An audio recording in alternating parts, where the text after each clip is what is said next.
3장 14절에서 22절 말씀 저와 여러분이 한 절씩 교독하도록 하겠습니다.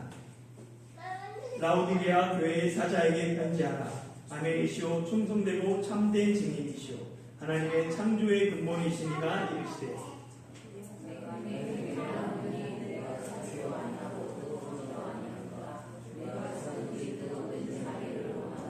내가 이같이 미지근하여 뜨겁지도 아니하고 차지도 아니하니 내 입에서 너를 토하여 보이리라.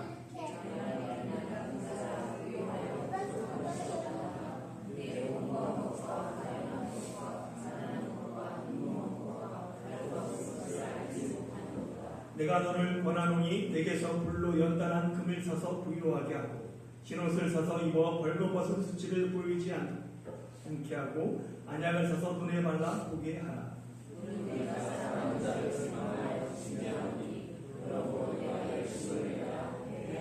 볼지어다 내가 문 밖에 서서 두드리노니 누구든지 내 음성을 듣고 문을 열면 내가 그에게로 들어가 그와 더불어 먹고 그는 나와 더불어 먹으리라.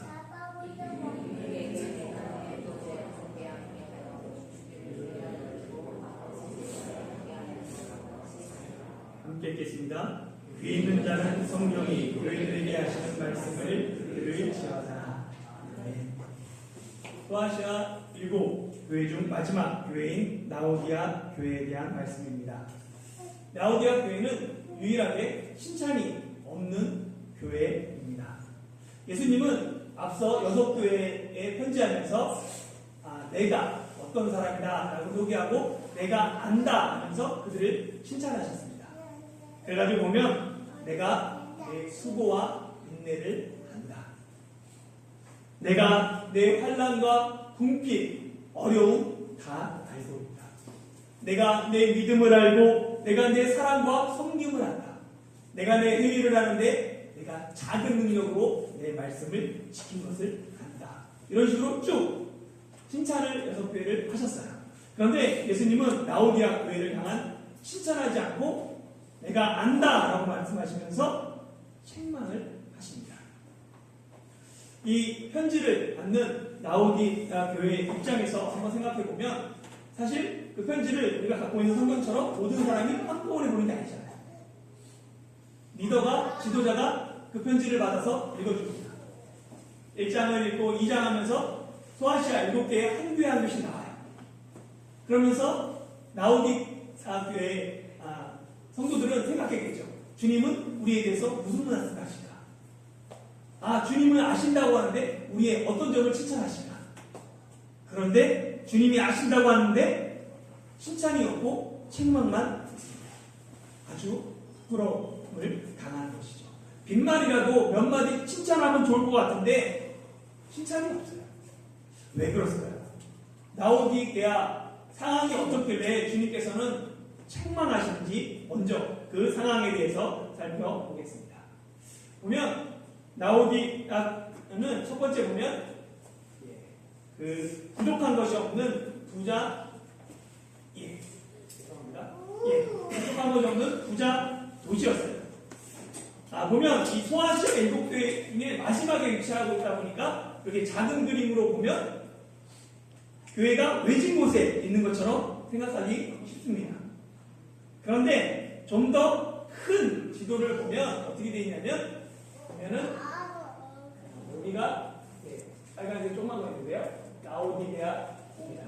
그래서 보면 에베소부터 이렇게 되어 있지만 큰 그림으로 보면 전체에 통과하는 중요한 동서양을 잇는 도시가 라오디게아예요. 특별히 이 에베소에서 보면 바로 동쪽으로 아시아를 지나서 동쪽으로 하기 위해서는 로마의 대로가 이렇게 나와 있습니다. 그래서 라오디게아를 통과하게 되어 있어요. 그러다 보니까 이곳이 예로부터 많은 사람들이 왕래하고 동서양의 문물이 교체하는 거예요. 그러다 보니까 부가 축적되고 가장 부유한 도시로 불리게 되었습니다. 그리고 이 라오디게아는 프리지아, 성경에서 보면 부르기아의 수도였다고 그러죠. 역사가 파피루스의 기록에 따르면 라오디게아는 당시 지상에서 가장 부유한 도시였다라고 얘기합니다. 그래서 이 소아시아 지역에 60년하고 주후 17년 그때 대지진들이 일어납니다. 그로 말미암아 이 도시가 초토화가 돼요. 그때 라오디게아는 중앙정부에 로마의 정부에 도움을 요청하지 않고 자기네들 스스로 도시를 재건했다고 합니다. 그 정도로 돈이 많고 부유한 도시였습니다. 그리고 또한 이 라오디게아는 보면은 의료 제도의 중심지였습니다. 라오디게아 교회는 모직과 면직이 유명했어요. 모직은 뭐로 만든 거예요? 양털로 만든 게 모직이고, 면직은 뭐로 만듭니까? 목화로 만든 게, 송으로 만든 게 모직이죠. 이 라오디게아는 리쿠스 계곡에 자리했고 있는데, 이 계곡에는 많은 양들과 목화를 재배했습니다. 그래서 여기서 나는 흑양의 털로 짠 옷은 가장 귀하고 비싼 옷으로 팔렸다고 해요. 현재 이 라오디게아의 지명은 터키어로 파묵칼레입니다. 터키 땅이죠, 소아시아가. 보면 파묵은 목화를 뜻하고 칼레는 성을 뜻해요. 그러니까 이 파묵칼레 목화의 성이었다는 거예요. 그만큼 목화를 많이 재배한 땅이었습니다. 그리고 오래전부터 목화로 유명했던 곳이 라오디게아예요. 이 라오디게아의 원단이 워낙 좋아서 로마의 원로원들의 신옷을 이 라오디게아에서 주문하고 제작했다라고 전해지고 있습니다. 그리고 라오디게아는 세 번째 보면 유명한 의약품 생산지였어요. 주전 4세기 아리스토텔레스 때부터 유명한 의과 대학이 라오디게아에 있었습니다. 그래서 의학이 발달했는데 그 중에서 두 가지가 유명했다라고 합니다. 하나는 뭐냐면 귀앓이에 좋은 바르는 귀 연고, 귀를 튼튼하게 하는 연고고, 하나는 두르기아 안약이라고 불리는 가루 안약으로서 세계적으로 유명했습니다. 그래서 유명한 의약품 생산지였고, 그렇지만 단점이 있었는데 물이 부족했다고 이야기합니다. 많은 사람이 왕래하고 많은 부가 있고 교통의 중심지였지만 결정적으로 물이 부족했어요. 그래서 외부에서 물을 공급받았습니다. 근처에 보면 자매 도시라고 불리는 시에라폴리와 그리고 골로세가 있습니다. 그래서 거기서 물을 공급받았는데 시에라폴리에서는 뜨거운 온천수가 났다고 해요. 그래서 그 온천수를 공급받고 이 골로세에는 만년 서 있어서 거기서 내려오는 냉수, 시원한 물이 있었다고 합니다. 생수가. 그래서 그것을 공급받았어요. 근데 문제는 거리가 한 10km, 16km 정도 떨어져 있습니다. 그러다 보니까 수로를 통해서 뜨거운 물이 공급받고 차가운 물을 공급받는데 오다 보면 그게 미지근해지는 거예요. 그래가지고 마실 수 없는 물이 되었다고 합니다. 이렇게 라오디게아의 상황을 기억하면서 한번 본문을 살펴볼 필요가 있습니다. 라오디게아를 통한 예수님께서 자기 소개를 한번 살펴보겠습니다. 14절 한번 같이 읽어볼까요? 시작. 라오디게아 교회의 사자에게 편지하라. 아멘이시오 충성되고 참된 스님이시오 하나님의 창조의 근본이시니가 이르시되 아멘. 보면은 라오디게아 교회를 향한 예수님의 모습이 세 가지가 나타납니다. 첫 번째는 뭐냐면 아멘이십니다. 예수님이 아멘이다.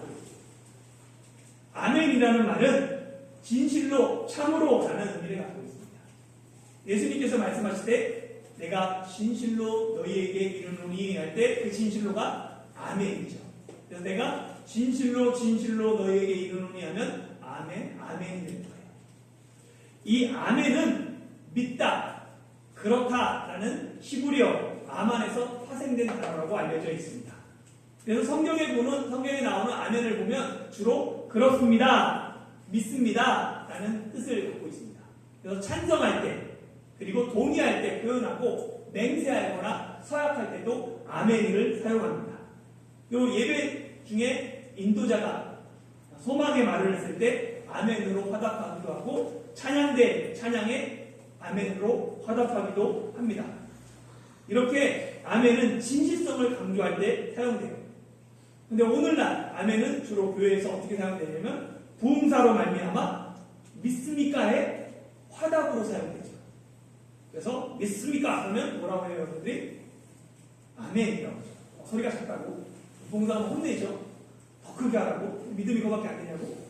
그런 쪽으로 아멘이 사용됩니다. 그래서 봉사들을 보면 믿습니까? 그러면 아멘하고 아멘! 또 큰 소리 하면 거기 또 아멘! 큰 소리 하고 그러면서 아멘을 몇 번 유도할 수 있나? 그런 것들이 봉사의 능력처럼 나타내고 있습니다. 예수님께서 라오디게아 교회를 향해서 자신을 아멘이라고 부르신 것은 예수님의 말씀이 진실하다. 지금 내가 너희들에게 하는 책망이 진실, 아멘에 근거하고 있다라는 것을 이야기합니다. 그리고 그 아멘이라는 것은 라오디게아 교회를 향해서 이 책망에 너희가 아멘으로 화답하라라는 그 기대를 갖고 내가 아멘이다라고 말하는 거죠. 아멘의 화답은 그냥 입으로 아멘하는 걸로 끝나는 게 아니에요. 실제 삶으로 이어지는 것이 바른 아멘입니다. 예수님이 바로 아멘이시다라고 이야기를 합니다. 책망을 들으면 누구나 기분이 좋지 않아요. 기분이 사실 나쁘죠. 목회 격언 중에 그런 격언이 있습니다. 뭐냐면 목회자 나이 40대면 무조건 잘하고 있다고 칭찬하라라고 얘기를 해요. 왜냐하면 목사님 이거 좀 아닌 것 같아요 라고 말하면 목회자 기분이 나쁘게 돼요.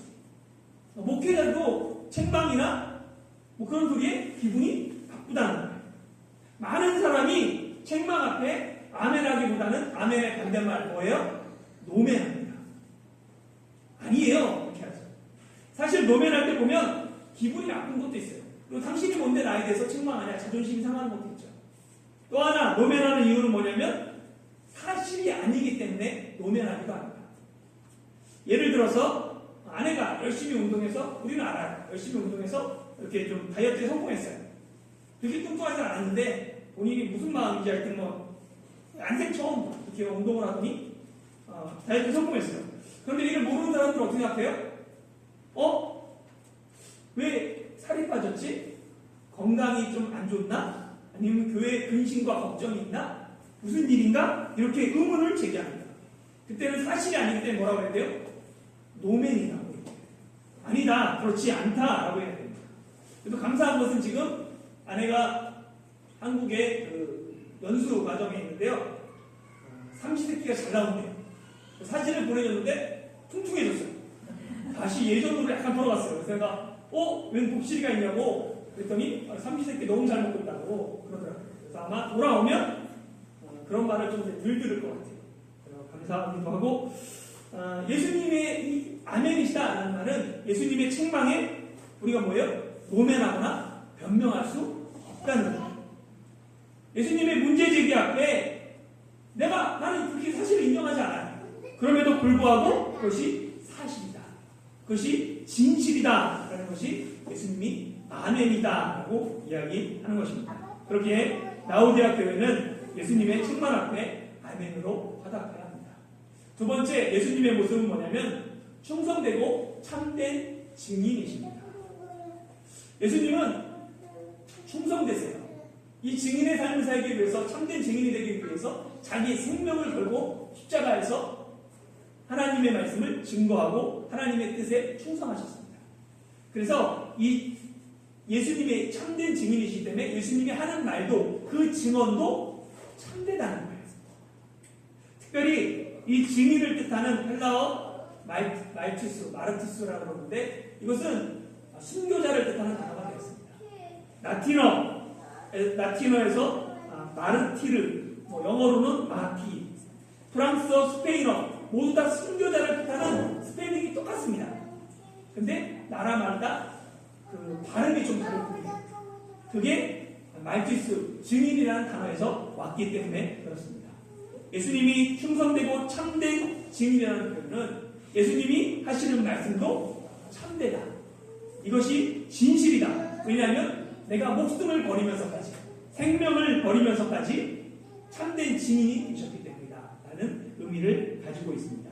그래서 자신의 생명을 걸고 말하는 이 말씀, 이 책망이 진실이다, 참되다 라는 의미가 포함되어 있는 것이죠. 세 번째는 예수님은 하나님의 창조의 근본이십니다. 예수님은 하나님과 함께 만물을 창조하신 창조주가 되세요. 태초에 하나님이 천지를 창조하셨습니다. 요한복음은 뭐라고 얘기하냐면 태초에 말씀이 계시다고. 이 말씀이 하나님과 함께 계셨고 만물이 말씀으로 말미암아 지은 바 되지 않은 것이 없다고 이야기합니다. 그러면서 이 말씀이 바로 예수님이다 라고 증거하고 있습니다.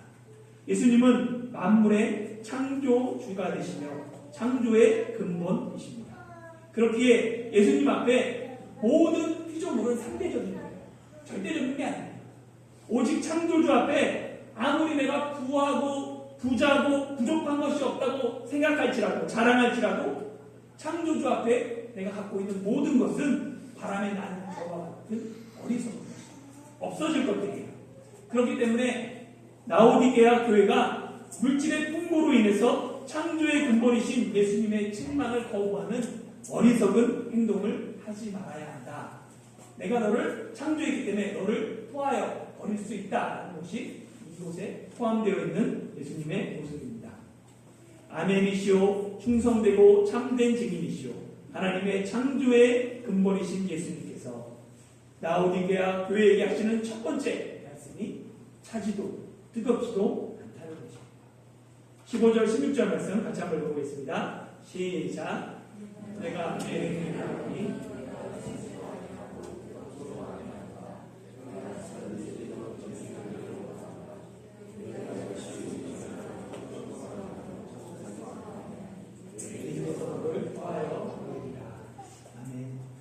라오디게아 교회의 첫 번째 문제는 미지근함에 있습니다. 보면은 예수님께서 세 번이나 말씀하세요. 차지도 아니하고 뜨겁지도 않다. 내가 차든지 뜨겁든지 하라. 미지근하여 뜨겁지도 않고 차지도 않다. 그래서 결국은 내가 계속 이렇게 미지근하면 너를 토하여 버릴 것이다 라고 경고하십니다. 라오디게아 교회는 미지근하여 토하여 버린다는 말씀을 매우 잘 이해했습니다. 앞에서 살펴본 것처럼 히에라볼리의 온천물도 골로새의 차가운 생수도 라오디게에 오면 모두 다 미지근해졌습니다. 이 미지근한 물로 목욕하기 위해서는 다시 열을 가해서 가열해야 되거든요. 이를 마시다 보면 많은 사람들이 역겨움을 느껴서 토하고 했습니다. 라오디게아 교회는 미지근한 물에서 벗어나야 합니다. 미지근하다는 것은 아무짝에도 쓸모없다는 의미였어요. 그래서 뜨거운 온천물이 되어 목욕에 사용되든지 차가운 냉수가 되어 사람들의 시원케 하는 물이 되든지 예수님이 라오디게아 교회에게 요구하시는 것은 쓸모있는 유익한 필요한 교회가 되길 원하셨던 것입니다. 이를 위해 책망하며 경계, 징계하십니다. 책망과 징계를 좋아하는 사람은 아무도 없어요. 그런데도 예수님께서 책망하고 징계하는 것은 그 사람이 잘못되기를 원하고 그 사람이 멸망하기를 원하고 저주받기 위함이 아닙니다. 오히려 성경은 뭐라고 얘기하냐면 사랑하기 때문이라고 얘기해요. 19절 말씀 한번 읽어보겠습니다. 시작. 무릇 내가 사랑하는 자를 책망하며 징계하노니 그러므로 내가 열심을 내라 회개하라. 아멘. 사랑하지 않으면 관심도 없습니다. 사랑하기에 잔소리도 하고 싫은 소리도 하는 거예요. 부모님이 왜 이렇게 잔소리하나 하지만 사랑하기 때문에 하는 겁니다. 그래서 사랑의 반대말은 미움이 아니라 뭐라고요? 무관심이다 라고 이야기합니다. 예수님께서 책망하고 징계하시는 것은 사랑 때문이다 라고 얘기하고 있어요. 책망과 징계를 통해서라도 회개하고 돌아오길 원하는 주님의 마음이 담겨 있습니다. 물론 주님의 사랑은 집 나간 둘째 아들이 돌아올 때까지 기다리는 아버지의 사랑도 있어요. 그렇지만 때로는 잘못에 대해서 호되게 야단치는 아버지의 사랑도 있습니다. 히브리서 12장 8절은 그래서 이렇게 얘기합니다. 징계는 다 받는 것이거늘 너희에게 없으면 사생자요 친아들이 아닙니다. 주님은 사랑하는 자녀라도 잘못하면 징계하십니다. 징계를 통해 회개하고 회복되길 원하시기 때문이에요. 그런데 잘못했음에도 불구하고 징계가 주어지지 않는다면 이는 친아들이 아니기 때문이다 라고 히브리서는 이야기합니다. 듣기 싫어도 주님의 책망을 듣고 돌이키는 자가 복이 있는 자입니다. 이것을 믿으시길 소망합니다. 예수님은 라오디아 교회의 어떤 모습을 보고 미지근하다고 책망하셨는지 사실은 잘 알지 못해요. 내가 내 행위를 안다라고 말씀하셨는데 어떤 행위가 차지도 뜨겁지도 않았는지 정확하게 나와 있지는 않습니다. 그럼에도 불구하고 라오디게아를 생각해보면 그 상황을 추측해보면 아무래도 그 풍부한 재정으로 인해서 교회도 많은 재정이 있었는데 그로 말미암아 그냥 나태한 신앙생활을 한 것으로 생각됩니다.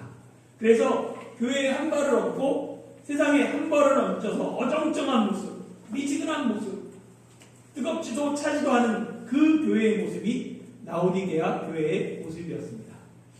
라오디아 교회는 외부에 핍박이 없었어요. 거기에도 많은 유대인들이 있었지만 그리스도인을 핍박하지 않았습니다. 로마의 박해에서도 좀 멀리 떨어져 있다 보니까 그리 크게 박해가 일어나지도 않았어요. 그렇다고 그 안에 거짓된 선지자들이 일어나고 거짓된 가르침이 있지도 않았어요. 경제적으로 고난과 환난과 궁핍과 가난한 가운데 있지도 않았습니다. 비교적 자유롭게 신앙생활을 할 수 있었어요. 어떻게 보면 라오디게아 교회는 다른 소아시아의 교회들에 비해 신앙생활하기에 가장 좋은 조건을 가지고 있었습니다. 그런데 라오디게아 교회는 자신의 부와 자유를 가지고 하나님의 나라를 세우고 영적으로 성장하는 발판의 계기를 삼은 것이 아니라 하나님과 세상을 겸하여 섬기며 미지근한 교회가 되었습니다. 라오디게아 교회는 7교회 중에서도 가장 좋은 환경을 가졌음에도 불구하고 가장 최악의 교회가 된 것입니다.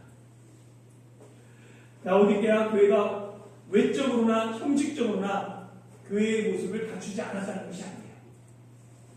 라오디게아 교회는 뭐라고 말하냐면 나는 부자라 부유하여 부족한 것이 없다라고 말하는 것처럼 아마 교회에 있어서도 신앙생활에 있어서도 그들은 부족한 것이 없었을 것입니다. 그러니까 그렇게 얘기했죠. 그러나 예수님은 그런 라오디게아 교회를 향해 열심을 내라라고 말씀합니다. 열심을 내라, 회개하라. 열심은 보면 한자로 보면 러심이죠. 뜨거운 마음이에요. 이 헬라어 열심에 해당하는 단어도 뜨겁다라는 뜻을 갖고 있습니다. 그러니까 열심을 내라는 말은 마음을 다해, 온 마음을 다해 뜨겁게 불타오르라는 의미예요. 하나님께서 이 라오디게아 교회를 향해서 요구하는 것은 열심, 온 마음, 전심, 모든 마음을 다하는 마음입니다. 사람이 언제 열심을 낼까요? 한번 생각해 보세요. 여러분들은 언제 열심을 내십니까? 사랑할 때 열심을 해요. 기질적으로 내성적인 사람도, 잘 표현하지 못하는 사람도 사랑하면 열정적인 사랑이 됩니다. 그래서 열심이 있다는 말은, 열정이 있다는 말은 사랑한다라는 말과 같습니다. 자기가 좋아하면 누가 시키지 않아도 그 일을 열정을 가지고 있습니다. 그것이 사람이든 일이든 자신이 좋아하면 시간이 어떻게 가는지도 모르고 빠져듭니다. 그 시간이 아까운 것이 아니라 그 시간이 너무나 기다려지고 그 시간이 내가 다른 생활을 하는데 활력이 돼요. 사랑하기 때문에 그렇습니다. 조선 정조 때 유한준이라는 분이는 이런 말을 했죠. 사랑하면 알게 되고 알게 되면 보이나니 그때 보이는 것은 전과 같지 않으리라. 워낙 유명한 말인데요. 사랑하면 알고 싶어요. 그 사람이 뭘 좋아하는지 뭘 싫어하는지 그 사람에 대해서 더 알고 싶습니다. 그러니까 사랑하면 알게 돼요. 그리고 알게 되면 더 많이 보입니다. 그리고 더 많이 보고 더 깊게 보게 되죠. 당연히 그때 보는 것은 이전에 알던 것과 이전에 보던 것과 같을 수가 없습니다. 한번 정리해보면 미지근하면 주님께서 토하신다고 말씀하셨어요. 그렇기 때문에 미지근한 상태에서 머물지 말고 열심을 내야 합니다. 열심을 내기 위해서 필요한 게 뭐라고요? 사랑한다. 사랑하면 열심을 내요. 열심을 내면 미지근할 수 없습니다. 주님을 사랑하는 첫 단추가 뭐냐면 회개인 거예요. 주님과 막혀있는 죄이다. 이 문제를 회개하지 않고는 살아갈 수가 없습니다. 주님의 책망 앞에 나의 잘못을 인정하고 용서를 구할 때, 회개할 때 사랑이 회복돼요. 그래서 이 회개와 열심은 분리될 수 없습니다. 회개한 사람이 열심을 내요. 그리고 회개하기 위해서는 열심을 내야지 회개할 수 있습니다. 예수님이 십자가에서 돌아가셨죠. 그 중에 그것들을 목격한 제자 중에 두 사람이 슬픔을 가득한 얼굴로 예루살렘을 떠나 엠마오로 내려가는 길이었어요. 그때 부활하신 예수님이 그들에게 나타나십니다. 근데 그들은 예수님인지 모르죠. 얼굴에 슬픔을 띠고 있으니까 예수님께서 물어보세요. 무슨 일이 있길래 얼굴에 이렇게 슬픔을 띠고 있냐? 그랬더니 당신은 예루살렘에 일어나는 일을 모릅니까? 예수님이 대제사장과 관원들에 의해서 십자가에서 돌아가셨습니다. 우리가 그를 선지자로 믿었는데 그가 죽고 말았습니다. 그렇지만 어떤 여자들이 그가 부활했다고 말하고 제자들이 달려갔지만 만나지는 못했습니다. 라고 좀 얘기를 해요. 그랬더니 예수님께서 모세와 모든 선지자의 글을 통해서 그들에게 이야기해줍니다. 그리스도가 고난을 받고 영광에 들어갈 것. 그리스도가 메시아가 고난받는 게 이렇게 예언되어 있다. 이렇게 벌써 처음부터 하나님의 계획이다. 쭉 얘기해줍니다. 그때까지 그들은 몰랐어요. 이 말씀이 너무 좋으니까 저녁이 되니까 같이 머물자고 하면서 집에 들어가서 예수님을 모시고 식사를 하는데 갑자기 예수님이 떡을 떼어주니까 눈이 밝아지면서 예수님인지 알게 돼요. 아, 주님이구나 하는 순간에 예수님이 사라지죠. 그러면서 그들이 깨닫게 됩니다. 길에서 예수님이 성경을 풀어줄 때 그들의 마음이 뜨거웠다라고 해요. 제자들의 마음이 언제 뜨거웠습니까? 말씀을 들을 때입니다. 하나님의 말씀을 살았고 활력 있어 좌우에 날선 어떤 것보다도 예리합니다. 하나님의 말씀은 혼과 영과 관절과 골수를 찔러 쪼개기까지 하며 마음의 뜻과 생각을 판단하십니다. 하나님의 말씀에는 능력이 있어요. 하나님께서 천지를 말씀으로 창조하셨습니다. 죽은 자를 살리는 것이 말씀의 능력이에요. 마른 뼈가 다시 달아나는 건 말씀의 능력입니다. 하나님의 말씀은 미지근한 사람, 그 사람 가운데 열정을 불어넣습니다. 하나님의 말씀 앞에 설 때 미지근한 사람이 열심을 품은 일꾼으로 변화됩니다. 하나님의 말씀이 미지근한 우리를 뜨겁게 합니다. 하나님의 말씀이 미지근한 사람을 회개하게 하고 말씀 앞에서 섰을 때 우리가 열심을 내고 회개하는 성도들이 될 수 있습니다. 오늘은 라오디아 교회의 첫 번째 문제에 대해서 살펴봤습니다. 다음 주에는 두 번째, 다음 주에는 세 번째를 나눠서 살펴보도록 하겠습니다. 말씀을 마무리하려고 합니다. 이 라오디아 교회는 처음 사랑을 버린 에베소 교회와 다릅니다. 라오디아 교회는 거짓 교훈을 받아들이고 우상의 재물을 먹고 행음하지도 않았습니다. 라오디아 교회는 지도자들이 거짓 가르침에 빠짐으로 미혹에 휩쓸려 가지도 않았어요. 라오디아 교회는 살았다 하는 이름을 가졌으나 죽은 교회도 아닙니다. 그러나 라오디아 교회는 미지근한 교회였습니다. 예수님은 이런 라오디아 교회를 향해 책망하시며 열심을 내라 회개하라 말씀하십니다. 우리는 알고 있어요. 교회가 거짓 교훈을 용납하고 지도자가 타락하고 불법과 부도성이 교회에 드러나면 당연히 회개해야 된다는 걸 알아요. 더 늦기 전에 빨리 주님 앞에 우리의 잘못을 알고 회개해야 된다는 걸 압니다. 그렇지만 미지근한 신앙에 대해서는 꼭 회개해야 되나라는 생각을 갖죠. 예배도 드리는데 헌금 생활도 하는데 봉사도 하는데 뭐가 문제지? 그런데 예수님은 뭐라고 말씀하세요? 미지근한 마음을 책망하십니다. 그리고 회개를 말씀하십니다. 이 회개는 우리가 반드시 잊지 말고 기억해야 될 것은 우리가 잘못되기를 원하는 게 아니에요. 그 책망은 어떻게든 돌아오길 원하는 아버지의 마음이 담겨 있습니다. 그냥 그 사랑에 외면하지 않고 사랑하기 때문에 책망과 징계를 통해서라도 열심히 내라, 회개하라, 그렇지 않으면 내가 너를 토하겠다 라는 그 아버지의 뜨거운 심정이 변함없이 우리 가운데 들려야 합니다. 사랑하는 형제자매 여러분, 지금 여러분의 내 믿음은 어떻습니까? 꼭 차지도 않고 뜨겁지도 않고 미지근한 상태는 아닙니까? 예수님은 우리에게 내가 차든지 뜨겁든지 하기를 요구하고 계십니다. 예수님은 미지근하여 토하여 버리는 것이 아니라 꼭 필요한 사람, 유익한 성도, 열심을 내는 참된 그리스도인이 되기를 원하십니다. 미지근한 신앙이 아닌 열심을 내는 대한민국 한국교회 성도들이 되길 예수님의 이름으로 축원합니다. 오늘 들은 말씀을 생각하며 이런 교회 되게 하소서. 함께 찬양하고 기도하는 시간 갖도록 하겠습니다. 찬양팀 같이 찬양하도록 하겠습니다.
차례대로 살펴봤고 마지막 7번째 교회에 대해서 말씀을 나눴는데요.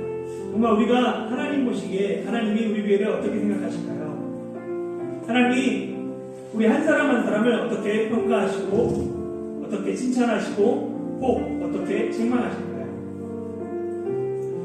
남들이 보기엔 신앙이 좋은 것 같은데 아무것도 부족한 것이 없는 것 같은데 우리 중에 미지근하여 이도저도 아닌 그런 신앙으로 살아가고 있는 사람이 있다면 그 귀에 성령님께서 말씀하시는 주의 음성이 들리기를 소망합니다. 열심을 내라, 밀게 하라. 그렇지 않으면 내 입에서 너를 토하여 버리리라. 그 무서운 말씀 앞에 다시 한번 우리를 돌아보며 하나님의 은혜를 구합시다. 하나님, 다시 주님을 사랑하겠습니다. 하나님, 주의 뜨거운 심장으로 나도 주님을 사랑하겠습니다. 나를 위해 십자가에 흘리신 그 뜨거운 피가 다시 나를 적셔서 열심을 내고 주님 앞에 뜨거운 신앙으로 살아가겠습니다. 그렇게 결단하시며 주의 은혜를 구하며 함께 기도합시다. 아버지 하나님, 주의 사랑하는 자녀들이 이 자리에 모여서 주의 은혜를 구합니다. 하나님, 하나님이 아니면 다시 한번 예수 그리스도의 피 묻은 십자가, 예수 그리스도의 그 보혈이 우리를 감싸게 원하고 하나님, 그 뜨거운 심장으로 사랑하셨던 주의 마음을 우리가 다시 한번 마음에 품고 차든지 더없는 자라는 그 미지근한 신앙에서 벗어나서 우리 역시 하나님 열정을 회복하길 소망합니다. 열심을 품길 원합니다. 하나님 나라에 향한 열심이 우리 각 사람 가운데 있게 하여 주시고 회개하라는 주의 말씀을 가지고 예수님을 사랑했던 그 마음을 다시 품길 원하고 다시 한번 내가 의지하는 것, 내가 붙잡는 것이 무엇인가, 예수를 성령님께서 말씀하시는 그 말씀에 귀를 기울이며 두렵고 떨림으로 구원을 이뤄가는 저희를 되게 하여 주시옵소서. 아버지, 징계가 두렵고 징계가 아프고 어렵지만 사랑하는 자에게 주님께서 징계하신다는 말씀에서 그 책망을 기쁘게 여겼습니다. 하나님, 그 책망의 말씀에 회개합니다. 하나님, 다시 한번 주의 은혜를 저희 가운데 부어주시고 주의 영을 거두시기 마옵소서. 하나님, 주님으로 말미암아 온전히 설 수 있는 믿음의 사람들이 되게 하여 주시고 다이금 한국교회가 되게 하여 주시옵소서.